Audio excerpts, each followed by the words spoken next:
ఫ్యామిలీతో వచ్చినప్పుడు వివిధ రకాల ప్రోగ్రామ్ జరిగినప్పుడు కూడా బయట వాళ్ళు పెట్టే టాయిలెట్స్ కాకుండా బయట మనము టాయిలెట్ వెళ్ళాలంటే కూడా ఎక్కడ ఉన్నాయని చూస్తాం.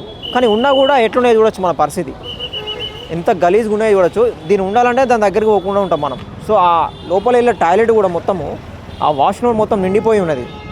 సో దీంట్లోనే వాళ్ళు ఇక టాయిలెట్ పోయలేక వాళ్ళు ఇబ్బంది పడి కూడా దీనిలోనే పోయే పరిస్థితులు కూడా మనం చూస్తూ ఉంటాం.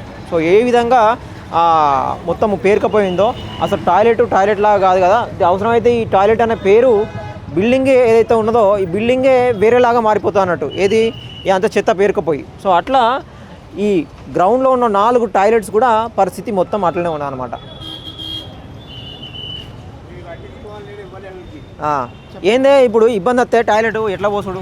అదే చెప్తున్నా కదా, అక్కడ పోతురు బాత్రూమ్కు.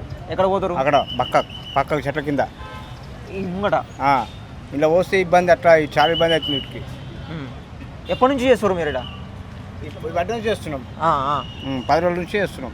జనరల్గా ఇప్పుడు టాయిలెట్ వస్తే మనము పోవాలని చూస్తాం, ఫ్యామిలీ వచ్చినప్పుడు పిల్లలు కూడా పోతామని చూస్తాం. అవును, చాలా ఇబ్బంది అవుతుంది.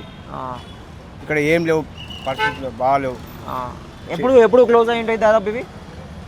మామూలుగా 1 year అవుతుంది. 1 year. అవి ఓపెన్ చేసి నుంచి అట్నే ఉన్నాయి సేఫ్. ఎప్పుడు పోవడం లేదు, పోయిన అందరూ బయటకు వస్తాం మొత్తం మూత్రం పోస్తే. ఏం చేస్తాం? ఇప్పుడు జనరల్గా వచ్చి అడుగుతారు టాయిలెట్స్ ఏడు ఉన్నాయి, మీరు ఏం చెప్తారు? ఇక అక్కడ గవర్నమెంట్ పోవం, ప్రైవేట్లో పోమంటాం. ప్రైవేట్లో అడిగి పోతే 10 రూపాయలు కంపల్సరీ, 10 రూపాయలు 15 రూపాయలు కంపల్సరీ ఇవ్వాల్సింది. సో ఇది పరిస్థితి ఇట్లా ఉందన్న పరిస్థితి ఉంది.